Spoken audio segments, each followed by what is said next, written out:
This episode of Nuff Said is brought to you by Tweaked Audio. To get awesome headphones, go to tweakedaudio.com and use the coupon code Southgate to get 30% off, free shipping, and a lifetime warranty. Or you can get there through the link on our website, southgatemediagroup.com.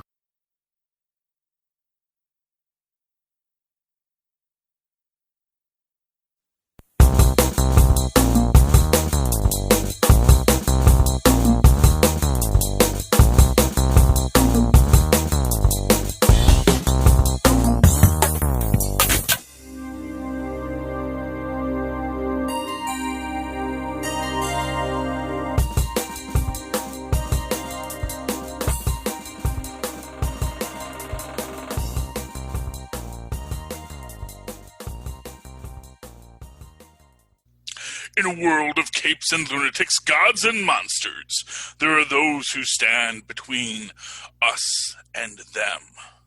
They are mutants, they are heroes, they are robots, they are villains.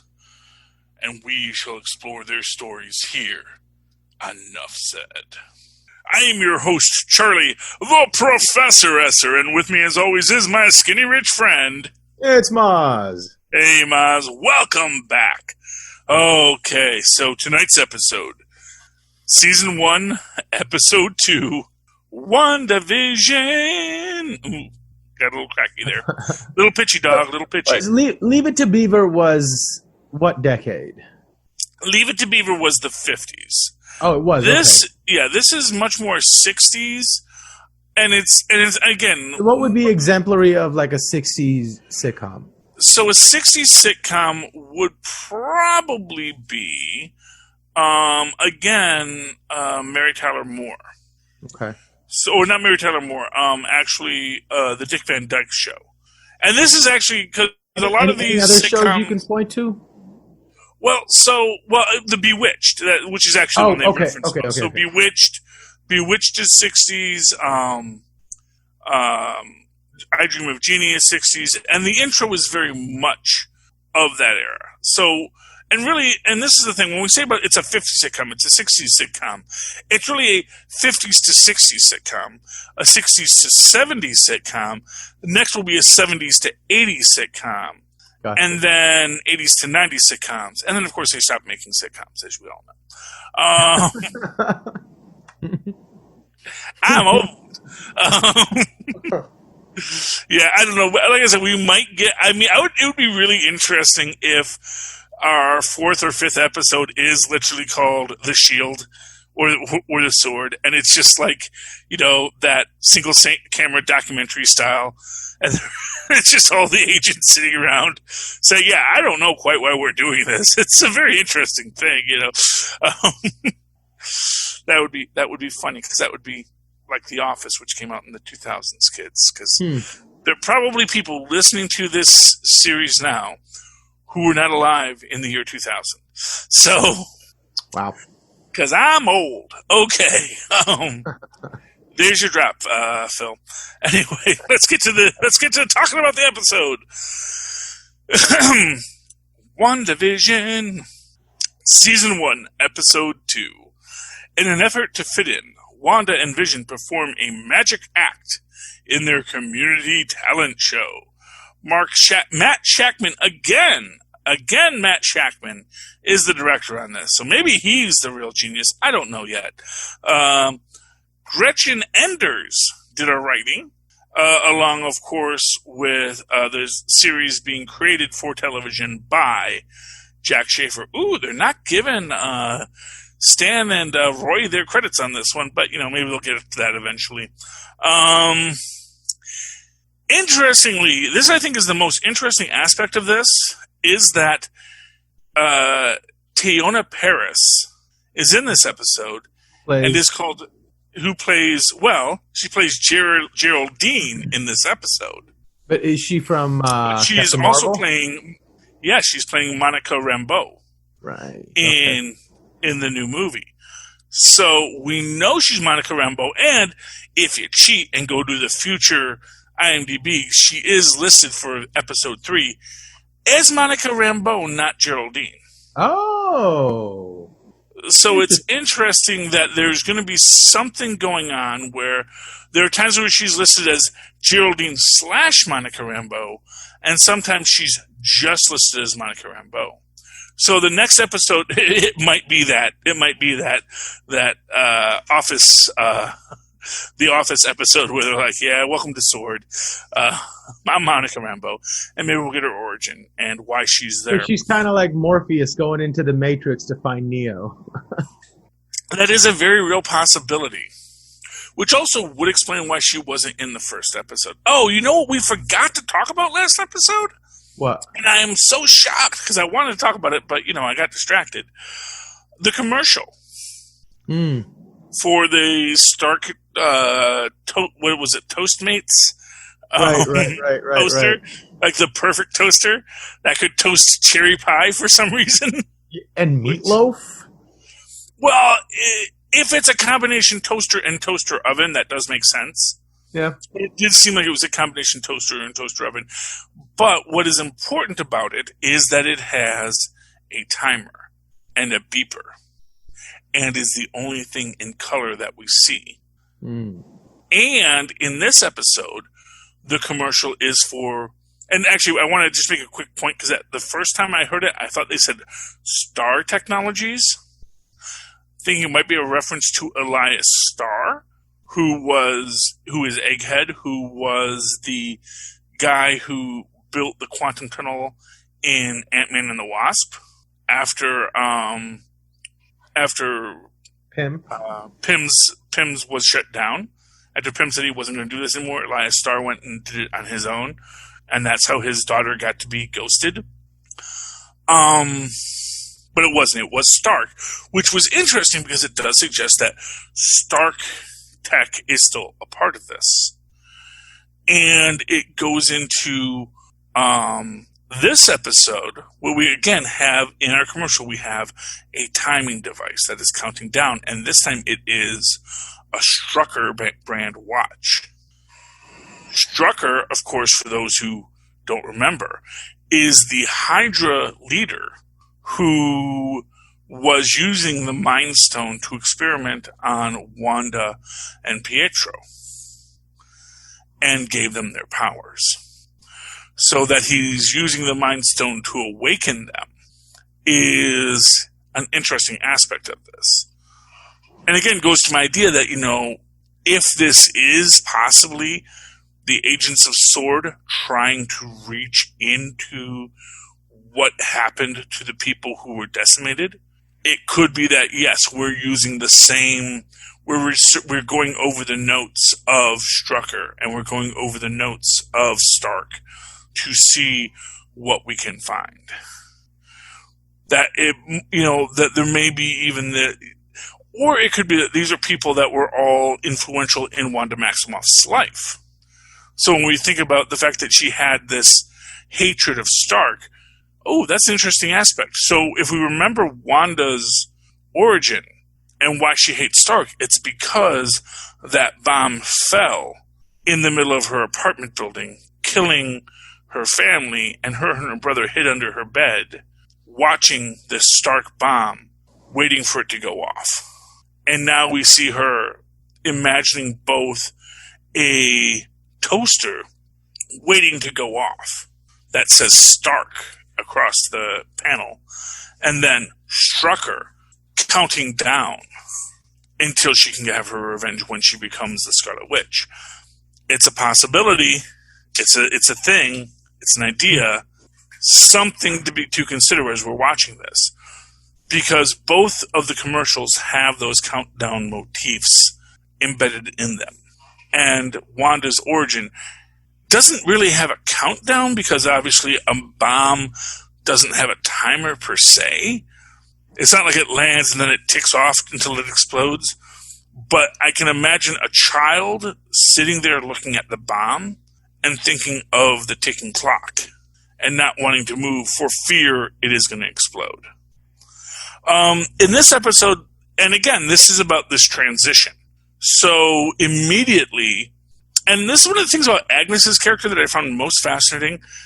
Agnes as a character is much more a 60s housewife or a 60s next door neighbor or even a 70s next door neighbor than she ever was a 50s. So even when we were looking at her in the 50s episode where she says, 10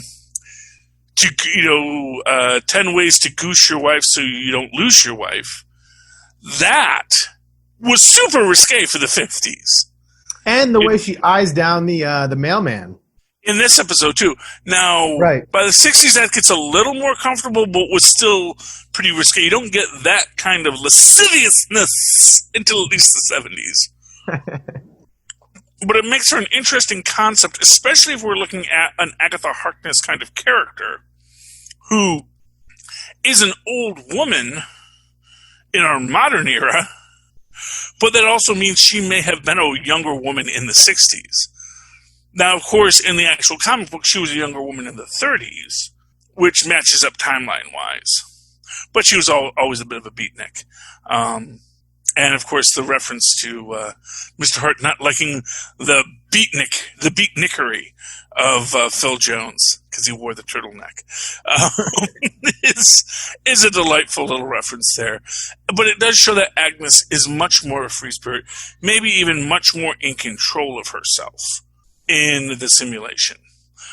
Oh. Possibly because if she is Agatha Harkness, if she is an actual witch, she may be the one that is able to understand the world around her much more.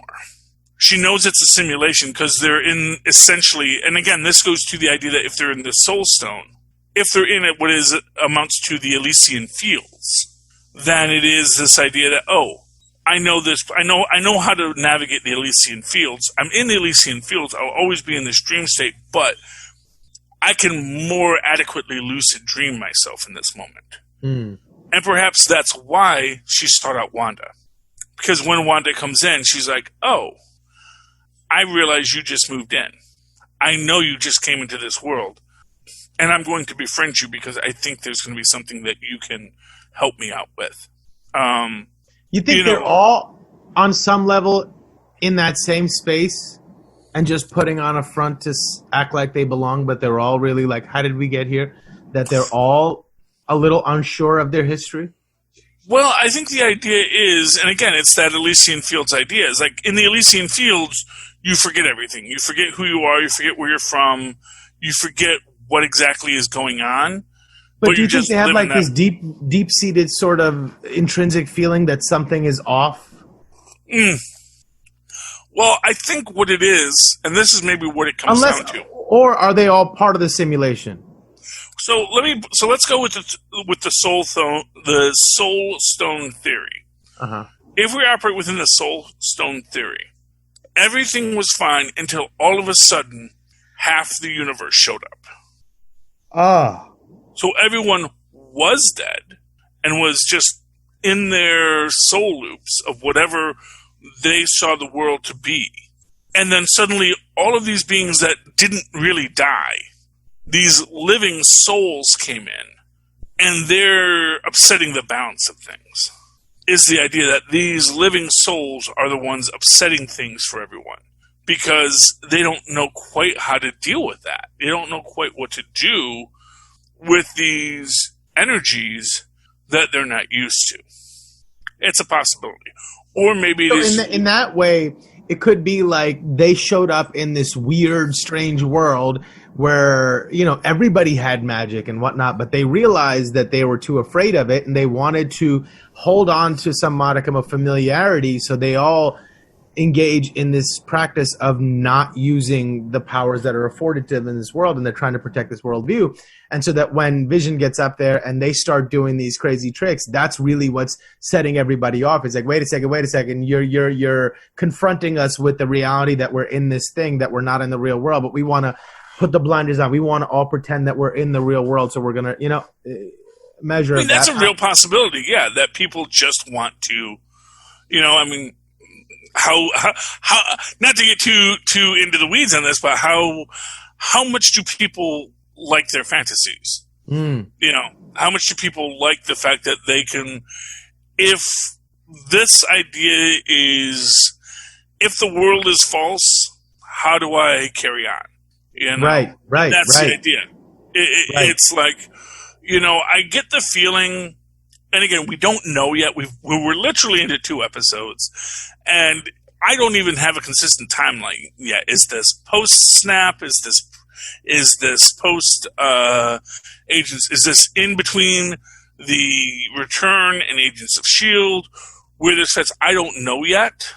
But I think they're going to give us an answer eventually, hopefully. And it's going to be something really interesting that we said, I didn't even think of that. Right, and all the postulating and pondering is going to pay off. It's going to be worth it. I trust that with them. They're good storytellers. They're not lazy storytellers. So I trust that. Exactly. You know what? It's interesting. This episode reminded me a lot of that episode of The Twilight Zone where the kid is performing a trick in his backyard for the town, and he makes he finds some special thing that he puts it on, and he makes his little brother disappear. And then he can never make him come back, and the whole town goes crazy looking for the kid, and he knows he did it, and he feels awful guilty, and yada, yada, yada. For some reason, it felt a lot like that episode. Oh, wow. I've never actually seen that episode. Really? That is a really good one. Okay. Yeah, interesting enough, I saw there's an old Peanuts cartoon where actually Charlie Brown turns invisible. And, because Snoopy turns him invisible, because cartoons. But then he forgets to turn him back, and then he's like has to just use his magic throughout, and he actually gets to kick the football a couple I was just gonna say yes. He finally gets he kicks it.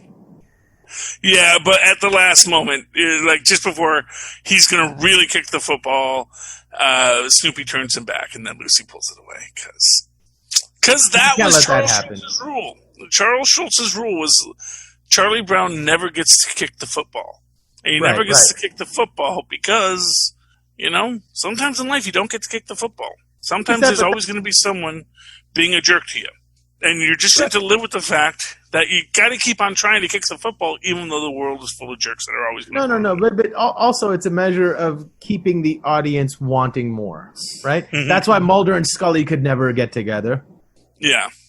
No, they got together. I know, but they shouldn't have, and it was. I'm choosing to ignore that. The show worked when we wanted them to get together, and they never did. That's when it was at its best. Yeah. Well, I think everything's always better when you can. Every story is better when you get to write it yourself, and I think that's probably some of the divisiveness with Wonder Woman is that. For those people who really enjoy that writing the movie, I know you don't like it. And that's fine. That's fine. But I think that for those that really do like the idea of, I'm going in, I want to watch a fun movie, and I want to write some stories into it. I'm going to make assumptions for it because that's the kind of fan I am. They probably like it better. And I think critics reasonably, and yourself reasonably, dislike it for much the same reason that, it's sloppy storytelling. It's saying, here's a bunch of pieces. Why don't you guys put it together? Why don't you guys figure out what this story was about? I didn't. That's not the sense I got, and that's not why I hated it. I think they didn't leave anything up to the imagination. They gave 2 simple answers to everything, and none of it made any sense. Like, they tried to give you an answer, but it just wasn't a satisfactory one. It was a really lazy one. That's what I thought. It wasn't that it was too inexplicable and that I had to put the pieces together. It's that the pieces were laid out, but they were, basically, cheap knockoff Legos from the dollar store. Yeah, they weren't very good pieces. Right. Fair enough. And to be fair, I'm not going to argue with that point of view at all. I agree it was just not a well-written film. It just... I guess for me, it's that idea that, because I like poorly written films, I actually enjoy that. The bigger the mountain, the happier I am to get to the top. Right. Because to you, it's like a jigsaw puzzle. You enjoy a problem, you enjoy an equation, you enjoy, So it's the challenge of making this not be a bad movie. Right. To that, you enjoyed that aspect of it. I can dig that. Yeah, and it was an effort in that. And I guess my biggest thing with Wonder Woman is that I actually thought the first one was awful too. So I thought the ending was lackluster and a little rushed, and the CGI wasn't that great. But I think the ride helped me overlook the ending and a lot of the silliness. And that's the difference between those movies. Like, to me, they're basically the same movie. It's like they just did this. The action scenes that's just my opinion. Yeah, right. I'm just saying the action scenes were executed just as well. The choreography was just maybe not so great. The bullet with the whip thing was a little much. But in the end, those action sequences in the first one mattered because we cared about all the characters. In this one, it was such a silly story that I couldn't find any real place to find any caring to apply to that. It was just like, crazy things are happening. You got to bring a lot of Mandalorian love for Pedro Pascal into this film. It's basically, if you're willing to say, that's the Mandalorian, and I am not changing from that point of view, then you're like, I'm going to give you all the love I give the Mandalorian, Wonder Woman, for how you deal with Pedro Pascal. And so if you do that, then you're like, okay, I can work with this. It's like, once again, Marvel has to bring in and says, look, if you're going to use our people, you get a lot of good faith. So there are people that are going to come in and just say, Pedro Pascal's amazing. We want to keep it. We want to see him. Also, and it's almost kind of a weird, sad aspect that Pedro Pascal was actually in the Wonder Woman pilot with Adrian Palicki. I think he played the Steve Rogers role in that. Yes, so it's interesting that, it kind of ties together in a weird way. But, of course, since no one has seen that pilot, it was never really, widely released. There's no nostalgia to it, so I don't know what the thinking was, and I really think it was just because, that Mandalorian, he's like the hottest name. Let's get him and get some good Mandalorian vibes into this movie. But anyway, we're not talking about that movie. We're talking about WandaVision. Where actually, again, you have to assemble so much of the story, but it works out so nicely. The food issue, which I liked. Because he says, I don't eat food. Now, of course, does anyone eat food? We don't know. But people are eating Danishes. But when he actually consumes the gum to the work. Now, it's a funny thing because we see him drink wine at the end of the last episode. So he may not have eaten the food, but he did seem to drink the wine. Though he does make the point that it's just mastication, and it is just... Hey, I don't do that. Yes, the physical object in his body that is causing problems, but it's also weird that it would do that. But it gives you. In that way, it's like in the world that they exist in. It's a fiction, not just a fictional world, but it's a fictional world as presented in that kind of show in the 60s, the 50s, whatever. So his internal makeup is that cartoon dialogue. That is the reality of the show. So the gum, he's not like. It's a projection of what Vision is, bled through the prism of this show. So in that version of him, in that representation of him, those are his inner workings. And they just magically, through the power of suggestion and the power of pure creation, that's the way everything, the outcomes that we expect from Vision to be able to do happen. But through these mechanisms, those are his mechanisms. And so the gum did gum up his works. I thought that's really, really interesting. Yes. Anyway, but the fact that he got drunk, and even then, I guess, it's whatever effects that gumming up the works have are up to the creator of the dreamer. So it can be anything, And it works into the idea of, and again, to go back to Bewitched, the guy showing up drunk is a comedy trope they would explore. And the idea, because if you ever watch Bewitched, they are drinking all the time. They drink more than me. They come in and they're pouring themselves martinis. It's like they are the kings of day drinking on Bewitched. But then again, he's an advertising exec. In the 60s, it's Mad Men time. Yep. So, that's where that all comes from, that 3 martini lunch. And so the idea of him showing up in that drunken state, I think is very much a part of that, and very much the story they're trying to tell. And I think that's always the idea, is that they're trying to tell a certain story. They want to tell a story about,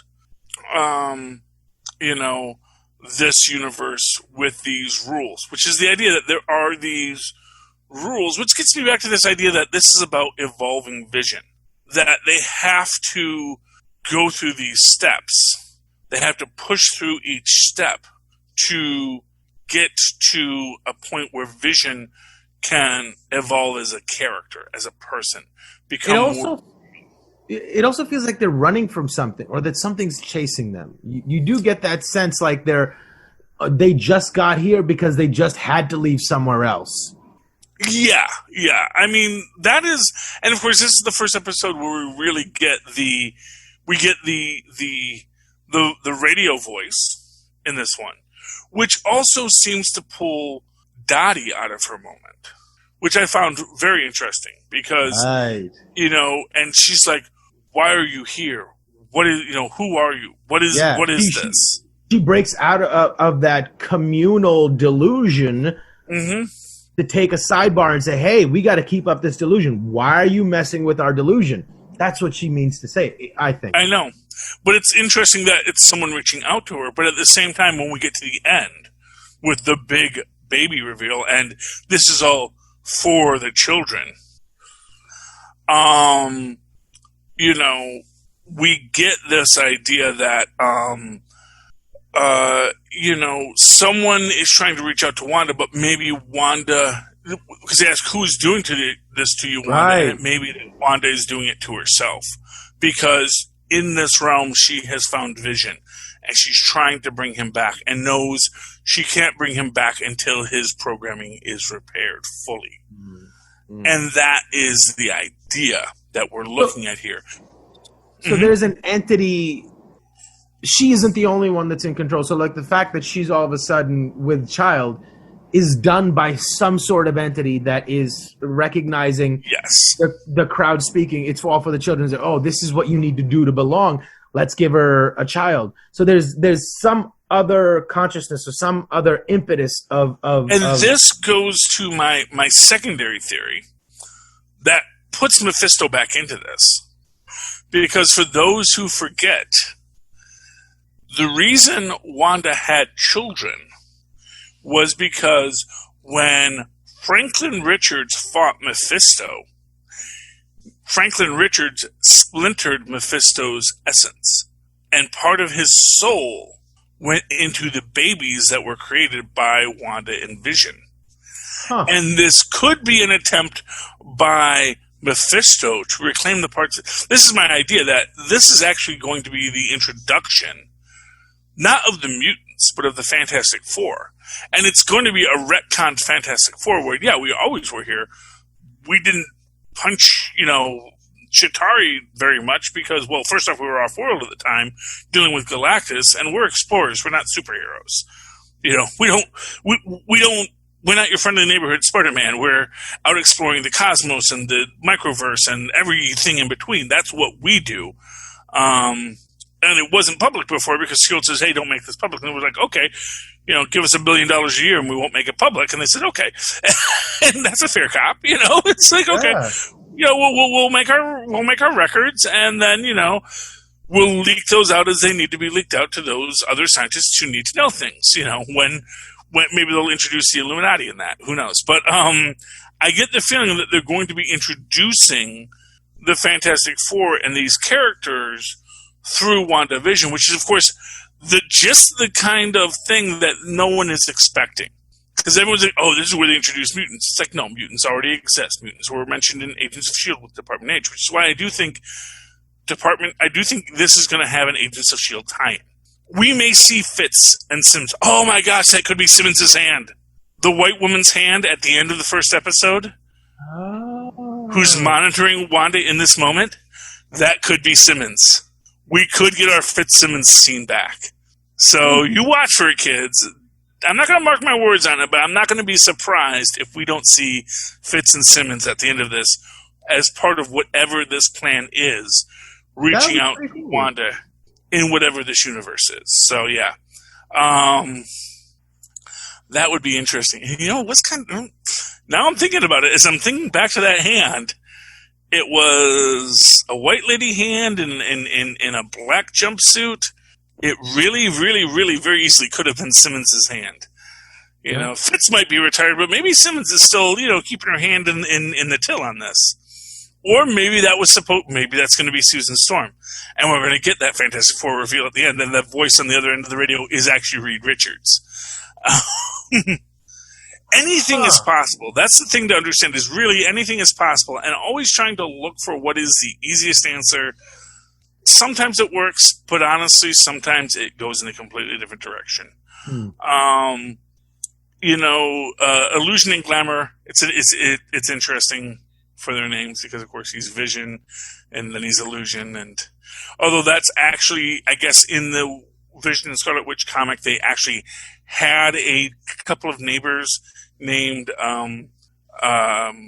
Illusion and Glamour who were stage magicians, but they actually had superpowers, and that was their whole shtick, was they had real superpowers and they did stage magic, and that's how no one could figure out their tricks. That's great. Yes. And so that was a fun thing. Again, we're seeing Wanda have that Molecule Man level manipulation of the universe powers here, where she turns the piano into a cardboard cutout because she has complete control of this reality. She can alter it and change it as she needs to. And that is what's scary about her, including reversing time when something happens she doesn't like. And this is really revealing Elizabeth Olsen as an Omega level being, because it is like, no. Here's the idea. She is powered by the Infinity Stones, and then she was destroyed by the Infinity Stones, and then the Infinity Stones were destroyed, and now she has arguably all the powers of all the Infinity Stones, because her essence has been joined with everything. And now she is your Beyonder level character, and maybe it's going to take a Franklin Richards, another Beyonder level character, to bring her back to reality. And that would be amazing. And we're going to see these kids next, well, maybe not next episode, but soon we'll see the kids. Unless, like I said, next episode takes place outside of the framework, and we're going to get like these establishing shots of the universe, but we'll see what we're going to get. Any final thoughts on tonight's episode, Mozz? One scene that I really enjoyed was that scene where, he first starts flying and everybody's sort of like, oh, what's happening? And she snaps her fingers and the rope appears.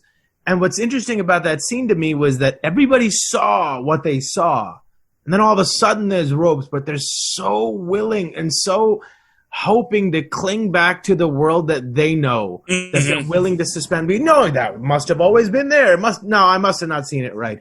That aspect of it is really, really fascinating, and maybe speaks to sort of her efforts to bring him out, but he wants to keep blinding himself too.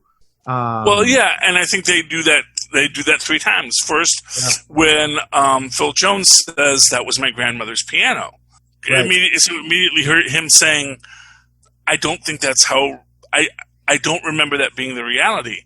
And then likewise, along those same ways, when the one woman says, is that how mirrors work? Because when he pushes the hat through himself. And again, what's funny is that, levitation, passing something, these are all actually pretty standard, like, sleight of hand magic tricks. Yeah, and that's interesting. They really aren't like, that he's a witch, burn him. That's really like, it's stage magic. I've seen this kind of stuff before. But it's interesting to me that as long as you tell somebody there's a scientific or plausible reason for it, even if they don't understand it, they can go along with it. So just like that lady said, is that how mirrors work? And she's like, yeah, it's a trick. They're perfectly willing to compartmentalize it in their mind as something, as being real or explainable because somebody said it was. The mirrors were there. There was some sort of logic. Even if they don't understand, as long as you give them or let them know there is a reason, people are fine. Exactly. Oh, goodness. Another excellent episode to be honest. And I, for one, am excited about this show. I really am excited about the next episode, which unfortunately we don't get until Friday. And it is going to be a 1-episode drip drab going forward. Not bad. Sometimes it's nice to have some time with time with the ideas. But, it's... I just watched Disenchanted, the third season, which is like a half season, and it ended. I'm like so mad because it ends on such a cliffhanger, and it's really exciting. If you're watching Disenchanted, you might enjoy it. But yeah, it's a great episode. Any final thoughts? Well, I just asked you. You wanted to. Yeah, I just asked you the final thoughts. Don't mind me. I'm not all there. It's all good. I just got to say, one thing that who's the beekeeper? Who's the beekeeper? Well, okay. So two things about the bee, because first off, these go back to those Mephisto references I was talking about. One of which is the bunny is named Senior Scratch. Or Senior Scratches. Yeah. Or Mr. Scratch, which is a pseudonym for the devil, and so is possibly a Mephisto reference. Are there any beekeeper bee references to Mephisto at all? Well, actually, beekeepers are a reference, of course, to AIM, who are always called the beekeepers because they wear the beekeeper hazmat suits. But actually, the real thing is we're assuming they're bees and not flies. What would that mean? The Lord of the Flies, Beelzebub. Oh. Yeah, so that's that maybe maybe it is an AIM scientist, but as he's traveling into this realm, he has to go through a place that is filled with flying insects, and that is the idea. What do you want to say, Tristan? Maybe it's not AIM, but it's actually that bee guy, the villain made Oh, of. Swarm. Well, fun fact: Swarm actually was a Nazi scientist who would have pelled around with Johann Schmidt and Hydra back in the day. So it is entirely possible we may get a Swarm reference before it's all said and done. He's a Nazi skeleton ghost who possesses bees. And he's all bees, basically. He's made of bees, and he sends bees to kill you all. Have they said that? Maybe that might be an Ultimate Universe thing. No, actually, I think I'm getting it confused. Just in the Ultimate Spider-Man, he possessed In Ultimate Spider-Man, they were mechanical bees. So. Well, they weren't mechanical, but he was able to control mechanical. Yeah. Anyway. Also gotta shout out that we see the Stark colors on the helicopter that keeps on flying into their house. The red and the gold.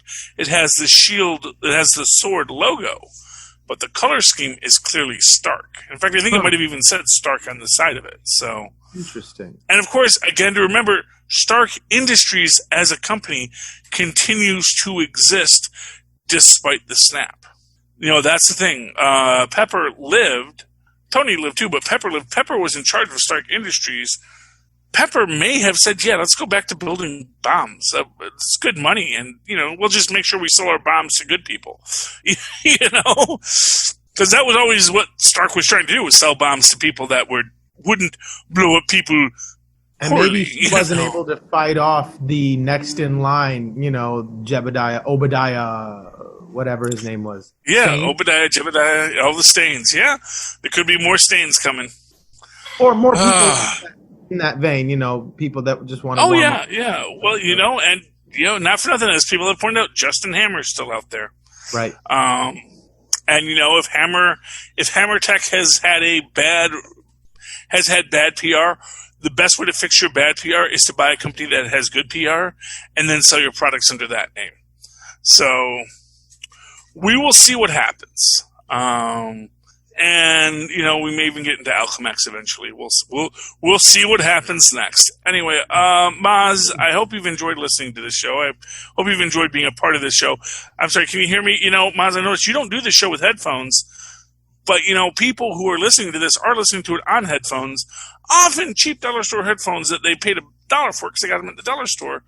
But the fact of the matter is, you can get high quality headphones at a fraction of retail costs by going to tweakedaudio.com using the coupon code Southgate at checkout and get a great discount on those high quality headphones. Likewise, use that same discount code again over at hunterkiller.com and get an escape room delivered to your house where you help Michelle Gray solve a cold case, and that's fun.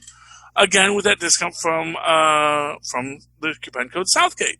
Likewise, if you go into our show notes, you can click on what's that thing? Oh, the link. We have a link to Amazon.com where you can buy pretty much anything in the universe and have it delivered to your home. And it will cost you nothing to click on our link to go there, but it actually helps us because it lets them know that, hey, I heard these idiots and now I'm going to buy stuff. So go buy things from Amazon. And while you're there, check out Pod Life, the book, a book written by the Southgate Media Group crew for you that tells you why we are podcasters. And that comes in both digital form for your Kindle and a nice, solid, hard copy that you can keep when the zombie apocalypse comes. So you want good reading material in your bunker during the zombie apocalypse. Always remember that. And in the meantime, Mozz, if anyone does all that or they want to talk to you about the zombie apocalypse, how can they find you? They can email me at mozzmanzor@gmail.com or find me on Facebook under Mozz Manzor. That's MOZZMANZOOR. And of course, if you'd like to write to me in that old-fashioned email way, the way our Mozz and Paz once did, do so at superconnectivityblog@gmail.com. That's superconnectivityblog, all one word, at gmail.com. Of course, follow me on the Twitters at live tweet, a DuckTales, a woohoo, Mondays at 7, and what? Well, tomorrow, but we don't know when this will air. Mondays at 7, it's the final season. And then, if I can work it out, it's going to be Trickster. I want to start live tweeting Trickster, and possibly The Watch on BBC America. These are my life goals for 2021. Start live tweeting The Watch, which is cool. Live tweeting Trickster, which is cool. And live tweeting DuckTales, a woohoo. For you, my people, when I can. At Charlie Hesser, that's CharlieEsser. Look for the 2 E's in the middle. For quality. Bing! Thank you, Mozz. But thank you for listening to this show. You have listened to another episode of Nuff Said. You have heard the tales of those defending this world and the next. Until next time, Nuff Said.